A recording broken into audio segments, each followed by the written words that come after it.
Welcome to TwoQuestions.tv. I'm your host, Susan Baroncini-Moe.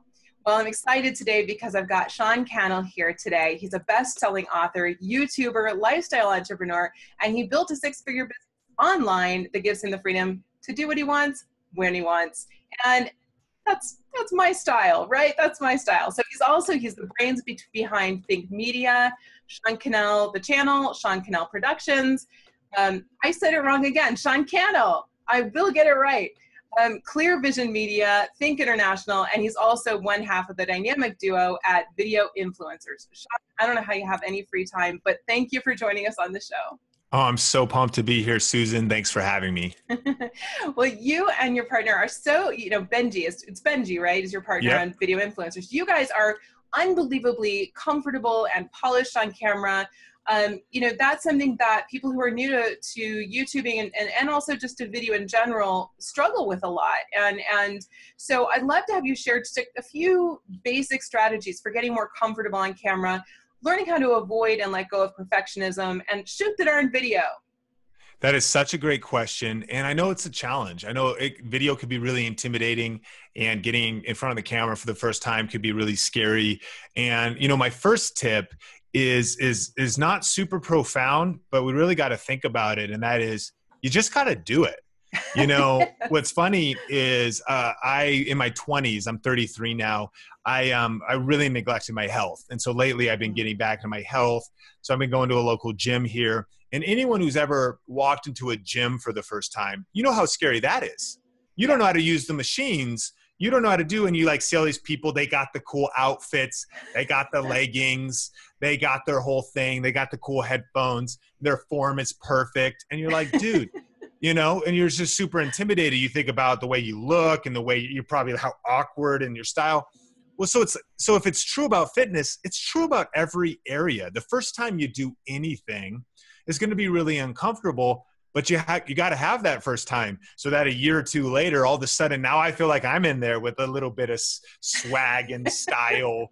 And whenever we go, now I'm investing in fitness clothes, right? I probably buy more fitness clothes than I actually work out in, like most people, right? Yes. You get the new shoes, like they're going to make you do it. But whatever, you just got to do it. And if you actually do the work, then you start to learn. And so I'd encourage people to just dive in, to go even deeper on that. I started in video back in 2003, and I started making weekly video announcements for my church. The youth pastor handed me a camera. He said, hey, and YouTube hadn't even started yet. So this was that's 52 videos a year because they were weekly.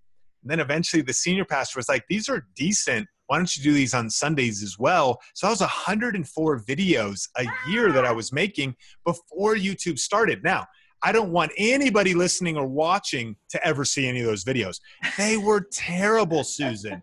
But if it wasn't for those first videos, I wouldn't have the confidence that I have today. So in part of it is that there isn't a whole lot of a mystery. It's just that I did it so much that over time I would learn, and I would always just keep doing, and I would keep learning. And then the second tip and last tip on that is an actual practical practice that people listening could do.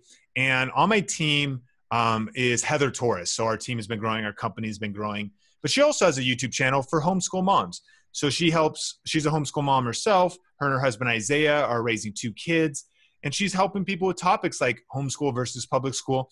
Her channel has been blowing up, 5,000 subscribers over a short time. Wow. But when we first met, she was pretty terrified to get on video. She didn't know what to say, didn't know how to act.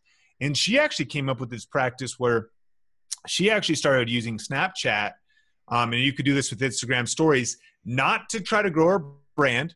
She didn't want followers, but she wanted to put herself out there a little bit and hold herself to the discipline of creating daily, mind you, daily. So it's a daily practice, daily content that wasn't just a picture of her food, but was 4 or 5 snaps. That's going to be, or to 6. It's about 60 seconds. Snaps can be 10 seconds each. She wanted to share a few homeschool tips, and maybe she had to reshoot it 20 times. She's like, I was awkward. I stumbled. That first week on Snapchat, again, not for anybody else, just for herself.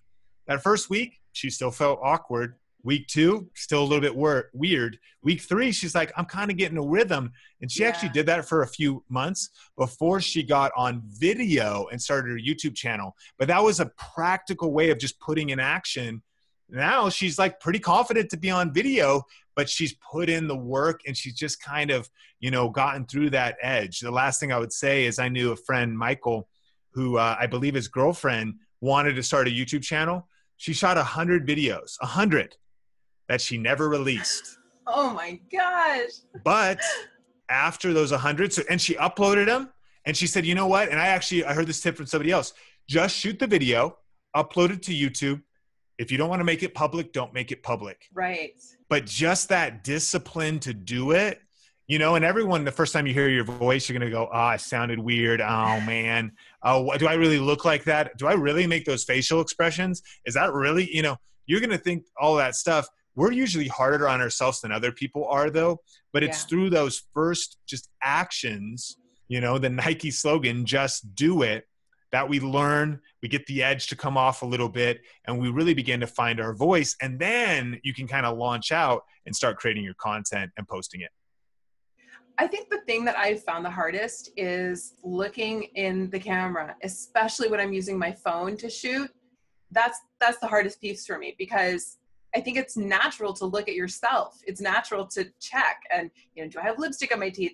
You probably don't have that, but is my hair okay? Am I doing something weird? Like, is something strange happening? And so, it's a natural thing to look. And it's also natural, I think, when we talk to other people, we look around, and that's, what the speaker does. The listener always looks at the person, but it's a really interesting thing to try to break those rules and to try to, make yourself do it. And I think practice is it. Practice. I've broken the rules a million times. I cheated. One of my first episodes, I cheated and wore sunglasses. Anyway. So.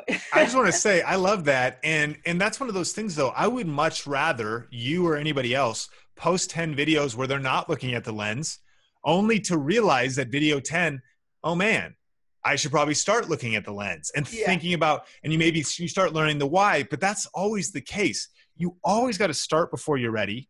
Done is always better than perfect. And you can always adapt and refine your thing, whatever it is you're creating, on the way. All the startup companies know now is like, let's get to market as soon as possible and then tweak as we go. There's a lot of videos I have out there where now I'm like, wow, I did that wrong. I sounded that wrong. I said too many times. I didn't stare at the lens the whole time. If you go back to some early lenses, I just looked like I was looking at myself, or early videos. But that's the thing. If I hadn't have made those, I wouldn't have been, getting things perfected along the way. John Acuff has a quote that I love that says, never compare your beginning to somebody else's middle. Yeah, so true. Where I am today is because of a lot of just practice. And I just have the chance to just be a little bit further down the road, having done this hundreds and hundreds and hundreds of times, like so much. I've shot so many videos. And that's what I encourage people. The same thing. It's like you spend 5 years at the gym doing bicep curls. All of a sudden the biceps are there. I think a lot of people, you'll be great at video. Everyone can do video, but you definitely have to get over that initial learning curve, which, just like at the gym, soreness, pain, awkwardness, it's a little ugly. It didn't look that great. The form wasn't there. Where does all that stuff come from? It comes from that repetition. That's so true. That's it. Well, I'm still working out in my pajamas to, something online, Daily Burn or whatever. So another thing that, I watched quite a few of your videos before I even thought about, okay, I'm going to do my first show. And there are still things I'm like, I don't like my background. And so each week I take one thing. I'm like, okay, I'm going to improve that thing this week. And so, we're like on week 3, so we still got a long way to go. But one of the things that you talked about in the videos, and that I've heard a lot of people say who have a lot of experience, is that you really do need to pick a niche. You need to pick an area and really get clear on what you are talking about and who you're talking to. And that's true in marketing as well. If you're a business owner, if you're an entrepreneur, or you're starting a new channel that you're, just, going to do a vlog or something, personal or something like this, where I'm going to tell you, I've broken that rule. I don't really have a niche other than I ask 2 questions. That's my niche. That's it. Because I don't yet know exactly what I want it to be. So I'm kind of making my way there. But is that okay to do? Or is it, is there a way that you can, jump in and choose a niche if you're worried you might get bored with that? And there's like, I can't imagine that I would want to talk about, you guys talk about YouTube so much and you're so good at it, but I would be bored to tears at some point. I wouldn't be able to do it. So how do you kind of navigate that? This is such a great question, and I've got a handful of things. Number one, is it okay to do multiple things? I mean, I would say, yeah. I mean, sure. The cool thing about YouTube is it's YouTube. It's your tube. You can do whatever you want. The challenge is that in the world that we're living in, it's so competitive and there's so much noise out there. I like to say, if you only have about 5 seconds, if someone lands on your brand online, and this would be true for anywhere, if they land on your Twitter page, they land on your Facebook page, they land on your YouTube channel or your website, you have about 5 seconds for the photos, the text, the videos, the branding to either make sense or not. And confusion will have people just bounce because they'll just be like, I just don't even know what this is. Yeah. So that's why having a niche could be so, so powerful. However, there's two options. One way to start is like our friend Laura Vitale, who is like this world-class chef, had been working in restaurants, and her husband sat down and were like, we're going to start a YouTube channel, and we know what it is. It's a cooking show. It's a weekly cooking show, weekly cooking videos. It's her mastery. It's what we're going to do. I'm going to support her. They just started from day one, and they knew what they're doing. That's a good way to start, but not everybody has that. The other option is to actually start wide, but what I recommend is narrow down as you go. If you actually aren't even sure what it is yet, it's a little too overwhelming and limiting to think, I just got to pick one thing. What if I want to change? Well, change, experiment, especially early on. I kind of like to say that I also use your season in obscurity to prepare you for popularity. Yeah. So, I like that. If you go back to the early Think Media videos, they're all over the place too. They were inconsistent. They were random topics. They're random things. But over time, I've been trying to refine that branding. And honestly, I still feel like we're on that process. Another tactic to help people is think of your YouTube channel or your brand. If you aren't just a cooking show, if you're not just teaching YouTube tips, think about your brand or your YouTube channel like a magazine. And what I love about that is if I think about Real Simple, or I think about even, personal brand, but is expanded. I mean, there's book reviews, there's recipes, there's fashion tips, there's life tips. However, the best magazines and brands in that space have at least a cohesive message. So when you think about it, when I think about even GQ covers cars, watches, it covers outfits, but there's a whole brand and a vibe and an aesthetic. So that's a power concept for some people who feel limited by wanting to have variety. What I would be telling them is, okay, no, variety is fine, but what is the cohesive message that ties it all together? GQ took a while to build this iconic brand, but we just know what it is. It doesn't seem off-brand for them to be recommending a certain kind of cocktail on one page, a men's shirt on the next page, and some movies you should see on the next page. But yet it's all under this brand of GQ. So I think that the strongest brands that have a variety really create a cohesive message that allows people to, in a moment, get, okay, they see the photos, they see what it is, and they see, okay, this is a men's magazine that's also kind of higher style. It's not streetwear. So then we start knowing that, like, your nylon for men, we kind of a little more obscure. It's all streetwear. It's going to be hip hop. There's going to be some graffiti. So it's also variety, but it's a totally different vibe and style. So what is the vibe? What is the style? And what is the cohesive message of a variety channel? I think that gives a lot of freedom. You can work towards clarity while still having variety. Oh, you just made my day. That's genius. I love it. I love it. That's phenomenal. So don't be so scared. Just do it. Jump in. And it's okay to not know exactly what you're doing, but to figure out what your theme is. I love it. Those are great pieces of advice. Thank you, Sean.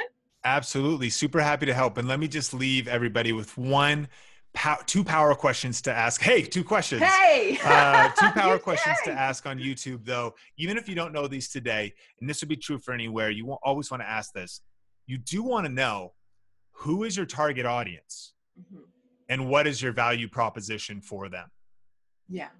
So what I love about that, again, if you say, who's your target audience? Well, GQ, it's the modern man who it wants to dress nice, you know, et cetera. And so they know who that is. The value proposition is that we're going to resource them with the latest culture, clothing, you know, things. So everybody right now could pull out a piece of paper, answer these two questions, or always be thinking about those. And that's where you can really create something that has power. How many, say, entrepreneur, business coaching type of people are out there, or YouTube channels are out there? A lot. But they can have different target audiences. And some of my favorite brands, they don't just say we teach business advice. They say we teach business advice to single millennial moms. Woo! I'm like getting pumped when I hear that. You say we teach business advice. Well, to who? So who your target audience is right where you can start positioning your difference, even if you do the exact same thing that everybody else does. And then your value proposition could be, we bring them weekly interview shows. Well, that could be different than weekly tips. It could also be, we bring them weekly downloadable checklists, and we're the ultimate check, you know, so many different ways to add value. But if you're always thinking about those two questions, it's just a signing off thing for those watching and listening. That could really, really help. Who is your target audience? And then what value you're going to offer them. If you deliver excellently on those, you're going to crush it. That's amazing. Sean, thank you so much for being on the show. Thank you so much for having me. I love the show and love what you're doing, and happy to be a part of it. Thank you. All right, viewers, if you like this and found it informative, as I did, please click the like button and please subscribe for more awesome interviews like this, as well as backstage, what's happening to me, as well as backstage, behind the scenes footage. Thanks for watching. I'll see you next time.